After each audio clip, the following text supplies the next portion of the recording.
অবশেষে অটো পাসের দাবিতে সরাসরি আন্দোলনে নেমেছে এইচএসসি 2024 ব্যাচের পরীক্ষার্থীরা। প্রিয় শিক্ষার্থী বন্ধুরা, আসসালামু আলাইকুম। স্বাগতম জানাচ্ছি বাংলাদেশ শিক্ষা বার্তার নতুন একটি ভিডিওতে। 2024 সালের যারা এইচএসসি পরীক্ষা দিচ্ছ তাদের অনেকেই কিন্তু দেখা গেছে যে আজ বিভিন্ন জায়গায় সিলেট সহ ঢাকা শহরের বিভিন্ন জায়গায় আন্দোলনে নেমেছে এবং তারা মানববন্ধন করেছে যে তারা অটো পাস চায়, এটাই হচ্ছে তাদের একমাত্র দাবি। তো সাম্প্রতিক সময়ে বিভিন্ন বাধাগ্রস্ততার কারণে কিন্তু পরীক্ষাটা নেওয়া কিন্তু সম্ভব হয়নি, তাদের পরীক্ষাটা স্থগিত হয়েছে। এর জন্য তারা অটো পাসের দাবিতে আন্দোলনে নেমেছে। পাশাপাশি আজকে তোমাদের এই দাবির প্রেক্ষিতে তোমাদের অটো পাসটা দেওয়া হবে কি হবে না সেটা নিয়ে গুরুত্বপূর্ণ আলোচনা থাকবে। পাশাপাশি তোমাদের জন্য অর্থাৎ এইচএসসি 2024 ব্যাচের জন্য দিক নির্দেশনামূলক অনেক তথ্য থাকবে আজকের এই ভিডিওতে। তো তোমরা যারা ভিডিওটি দেখতেছ প্রথম থেকে শেষ পর্যন্ত দেখতে থাকো, এতে তোমাদের অনেক উপকার হবে, তোমরা অনেক কিছু জানতে পারবা। তো তোমরা যারা এখন আমাদের চ্যানেলটি সাবস্ক্রাইব করো নাই, শিক্ষা সম্পর্কিত সকল তথ্য, পাশাপাশি তোমাদের এইচএসসি পরীক্ষার সকল আপডেট এবং তোমাদের এইচএসসি পরীক্ষার পর অনার্স ভর্তি এবং ইউনিভার্সিটি ভর্তি পরীক্ষার সকল তথ্য তোমরা সবার আগে আমাদের এই চ্যানেলে পেয়ে যাবা। কাজে শিক্ষা সম্পর্কিত সকল তথ্য সবার আগে পেতে আমাদের চ্যানেলটি সাবস্ক্রাইব করে পাশে থাকা বেল আইকনটি বাজিয়ে দাও। আর যারা অলরেডি সাবস্ক্রাইব করেছো তাদেরকে অসংখ্য ধন্যবাদ। সো আসো আমরা মূল ভিডিওতে চলে আসি। তো আজকের ভিডিও হচ্ছে যে এইচএসসি পরীক্ষার্থীরা যেহেতু আন্দোলন এবং মানববন্ধন কর্মসূচি ঘোষণা করেছে এবং তারা আজ থেকে কিন্তু ঢাকার শহরের বিভিন্ন জায়গায় এবং সিলেট বোর্ডে বিশেষ করে সিলেট বিভাগে কিন্তু শিক্ষার্থীরা কিন্তু বেশি সোচ্চার হয়েছে যে তারা আন্দোলনে নেমেছে, তাদের দাবি দেওয়াগুলো তারা উপস্থাপন করছে এবং তারা বলতেছে যে তারা পরীক্ষা চাচ্ছে না, তারা আন্দোলনের মাধ্যমে অটো পাস তারা আদায় করে নেবে এমনটা বলছে। তো এখন বিষয় হচ্ছে যে তোমাদের অটো পাসের দাবিটা কতটুকু যুক্তিযুক্ত। যেহেতু প্রথমে বলে নিই যে সম্প্রতি যে কোটা আন্দোলন গেল, এই কোটা আন্দোলনে কিন্তু এইচএসসি পরীক্ষার্থীদের বেশিরভাগ স্টুডেন্টরা কিন্তু এই আন্দোলনে অংশগ্রহণ করেছিল। এতে কিন্তু অনেক স্টুডেন্ট দেখা যায় যে তারা কিন্তু কোটা আন্দোলনে আহত হয়ে তারা কিন্তু হসপিটালে ভর্তি হয়ে আছে। তো এর আগে কিন্তু আন্দোলনে কিন্তু শিক্ষার্থীরা এমনটা ঘোষণা দিয়েছিল যে শিক্ষার্থীদের যে গ্রেফতার করা হয়েছিল কোটা আন্দোলন থেকে, তারা এমনটা ঘোষণা দিয়েছিল যে আমার এক ভাইকে রেখে আমরা পরীক্ষা দেব না। অর্থাৎ এইচএসসি পরীক্ষা কিন্তু শিক্ষার্থীরা বয়কট করেছিল। অর্থাৎ ইন্টারমিডিয়েটে যারা তোমরা এইচএসসি পরীক্ষার্থীরা রয়েছে সকলে কিন্তু এইচএসসি পরীক্ষাটা বয়কট করেছিল যে আমাদের কোনো ভাইকে যদি গ্রেফতার করা হয়ে থাকে, তাদেরকে যদি শর্ত মুক্তি দেওয়া না হয় তাহলে তোমরা পরীক্ষায় অংশগ্রহণ করবা না। তো এখন তোমাদের এর মধ্যে দাবি হয়েছে যে তোমাদের অনেক ভাইয়েরা হসপিটালাইজড হয়ে আছে, তারা কোটা আন্দোলনে আহত হয়ে তারা হসপিটালে ভর্তি আছে, তাদের অনেক একটা সময়ের প্রয়োজন। সেজন্য কিন্তু দেখা গেছে যে তোমাদের ওই ভাইয়েরা কিন্তু এইচএসসি পরীক্ষায় অংশগ্রহণ করতে পারবে না, এটাও একটা কারণ। তাছাড়া আরও অনেকগুলো কারণ রয়েছে। তো ইতিমধ্যে কিন্তু দেখা গেছে তোমাদের পরীক্ষাগুলো বারবার স্থগিত হয়েছে। তোমাদের যে পরীক্ষা 2 মাসে হওয়ার কথা ছিল সেই পরীক্ষাটা তোমাদের 5 মাস বা 4 মাস বা 5 মাস সময় ধরে যদি চলে তাহলে দেখা যাবে যে তোমাদের এইচএসসি পরীক্ষার্থীরা কিন্তু দেখা যাবে যে অনেক প্রকার পিছিয়ে যাবে। তো এর মধ্যে আরেকটা বিষয় হচ্ছে তোমাদের যে স্থগিত করা হয়েছে যে পরীক্ষাগুলো 21 তারিখ থেকে শুরু করে তোমাদের 4 তারিখ পর্যন্ত কিন্তু পরীক্ষাগুলো স্থগিত করা হয়েছে ধাপে ধাপে। এতে কিন্তু শিক্ষার্থীদের মনক্ষুণ্ণ হয়েছে। তো শিক্ষার্থীদের মনোমানসিকতা একবারেই পরীক্ষাতে নেই এমনটাই কিন্তু তোমরা বিভিন্নভাবে কিন্তু জানিয়েছো। তো আমাদের ইউটিউব চ্যানেলেও কিন্তু তোমরা অনেক জানিয়েছো যে তোমাদের এইচএসসি পরীক্ষায় কিন্তু বসার মতো মনোমানসিকতা নেই।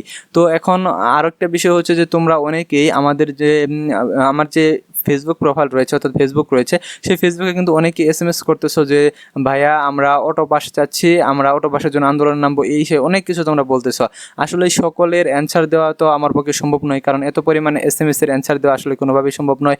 পাশাপাশি তোমরা যেহেতু ইউটিউব চ্যানেলেরও কমেন্ট বক্সে গিয়ে তোমাদের একটা দাবি তোমরা উত্থাপন করতেছো যে অটো পাস চাই, অটো পাসের জন্য আন্দোলন নামবো, আমরা মানববন্ধন করবো, এই সে অনেক কিছু তোমরা বলতেছো। তো পাশাপাশি কালকে যে একটি নিউজ প্রকাশিত হয়েছে, নিউজটি কিন্তু তোমাদের শিক্ষা মন্ত্রণালয় থেকে কিন্তু তোমাদের জানিয়ে দেওয়া হয়েছিল যে তোমাদের এইচএসসি পরীক্ষাটা আগামী মাসের অর্থাৎ সেপ্টেম্বর মাসের 11 তারিখে অনুষ্ঠিত হবে। তারই প্রতিক্রিয়া স্বরূপ কিন্তু দেখা গেছে যে আজকেই কিন্তু শিক্ষার্থীরা আন্দোলনে নেমেছে যে তারা পরীক্ষায় অংশগ্রহণ করতে চায় না। তো এখানে আরও বলা হয়েছে যে তোমাদের প্রশ্নপত্রগুলো যেহেতু পুড়ে গিয়েছে সেই জন্য কিন্তু পরীক্ষাটা পিছিয়ে নেওয়া হচ্ছে, অর্থাৎ 1 মাস পর তোমাদের পরীক্ষাটা অনুষ্ঠিত হচ্ছে। না হলে কিন্তু দেখা যেত যে তোমাদের পরীক্ষাটা কিন্তু অতি দ্রুতই কিন্তু শুরু করে দিত। এখন বিষয় হচ্ছে যে তোমাদের যে পরীক্ষার রুটিনটা সেই রুটিনটা কিন্তু অতি দ্রুত দিয়ে দিবে, এটাও কিন্তু বিভিন্ন সোশ্যাল মিডিয়া এবং সংবাদ মাধ্যমেও এসেছে। তো তোমাদের রুটিনটা 1 সপ্তাহের মধ্যে রুটিনটা প্রকাশ করা হবে এমনটা জানিয়েছে। তোমাদের সিলেট বোর্ডে যারা রয়েছে তাদের যে বন্যার কারণে যে পরীক্ষাগুলো স্থগিত হয়েছে সেই পরীক্ষাগুলোও কিন্তু তোমাদের রুটিনে কিন্তু অন্তর্ভুক্ত করা হবে, শুধুমাত্র এটা সিলেট বোর্ডের জন্য। আর যারা কোটা আন্দোলনের কারণে যেসব বোর্ডের অর্থাৎ সকল বোর্ডের পরীক্ষা স্থগিত হয়েছে সেই স্থগিত পরীক্ষার রুটিনগুলোও কিন্তু প্রকাশ করা হবে এই রুটিনের মাধ্যমে। তো এখন বিষয় হচ্ছে যে তোমাদের যে এই আন্দোলনটা, এই মানববন্ধনটা, এটা তোমরা যেহেতু যেহেতু শান্তিপূর্ণভাবে আন্দোলন করতেছো, তোমাদের দাবিগুলা তোমরা উপস্থাপন করতেছো। তো তোমাদের আরেকটা বিষয় হচ্ছে যে তোমাদের যে পরীক্ষাটা যদি 4-5 মাস চলে যায়, তারপরে তোমাদের ইউনিভার্সিটি ভর্তি পরীক্ষা রয়েছে, ইউনিভার্সিটি ভর্তি পরীক্ষায় দেখা যাবে যে অনেকটা সময় চলে যাবে। এখানে কিন্তু 5-6 মাস 7-8 মাস সময় চলে যায়। যেহেতু মেডিকেল পরীক্ষা যারা দিবা, তোমরা মেডিকেল পরীক্ষা কিন্তু সবার শেষে হয়। তো মেডিকেল পরীক্ষার পর কিন্তু তোমাদের ন্যাশনালে অনার্সে ভর্তি হয়, তারপরে তোমরা যারা ডিগ্রিতে ভর্তি হবা, ডিগ্রি ভর্তি প্রক্রিয়া শুরু হয়। এতে কিন্তু দেখা যাবে যে প্রায় 1 বছর এখানে চলে যাবে। তাহলে কিন্তু দেখা যাবে যে তোমাদের যে ইয়ার লসটা, অর্থাৎ তোমাদের একটা বছর লস হয়ে যাবে এবং তোমরা সেশন জটে পড়ে যাবে। এটা কিন্তু তোমাদের শিক্ষার্থীদের উপর বিরূপ একটা প্রভাব পড়বে। তো এই জন্যই কিন্তু নানা দিক চিন্তা ভাবনা করে তোমরা শিক্ষার্থীরা ইতিমধ্যে আন্দোলনে নেমেছ। তো তোমাদের আন্দোলন বিভিন্ন জায়গায় কর্মসূচি পালন করা হচ্ছে, বিভিন্ন জায়গায় কিন্তু আন্দোলনে ডাক দেওয়া হচ্ছে যে তোমরা বারবার আন্দোলন অংশগ্রহণ না করে তোমরা একবারে সারা বাংলাদেশে কিন্তু আন্দোলনে অংশগ্রহণ করবে, এমনটাই বলা হচ্ছে। তো সারা বাংলাদেশে ঢাকা শহর সহ যে সিলেট বোর্ডের শিক্ষার্থীরা যেভাবে আন্দোলন করতেছে, পাশাপাশি তারা যেভাবে আন্দোলনে ডাক দিয়েছে এবং দেখা গেছে যে তারা ফেসবুকে এমনটা পোস্ট করেছে যে তোমরা সবাই আন্দোলনে যোগদান করো, আমরা আন্দোলনে নেমে পড়েছি। তাদের দাবি দাওয়াগুলো কিন্তু তারা একইভাবে কিন্তু উপস্থাপন করেই যাচ্ছে। এখন বিষয় হচ্ছে যে শিক্ষা বোর্ড এখন তোমাদের অটোপাস দেবে কি দিবে না সেই বিষয়টা। তো শিক্ষা বোর্ড তোমাদের অটোপাস দেবে নাকি দিবে না সেটা কিন্তু তারা শিক্ষা মন্ত্রণালয় এবং বর্তমান নতুন সরকার হয়েছে, সরকারের উপদেষ্টা মণ্ডলীর সাথে কথা বলে তারপরে কিন্তু তোমাদের জানাবে। যেহেতু তোমরা দাবি উত্থাপন করে আন্দোলনে নেমেছো, এটা কিন্তু দেখা যাবে যে এখন নিউজ মাধ্যমে অর্থাৎ মিডিয়াতে কিন্তু প্রচার করা হবে, টিভি চ্যানেল প্রচার করা হবে।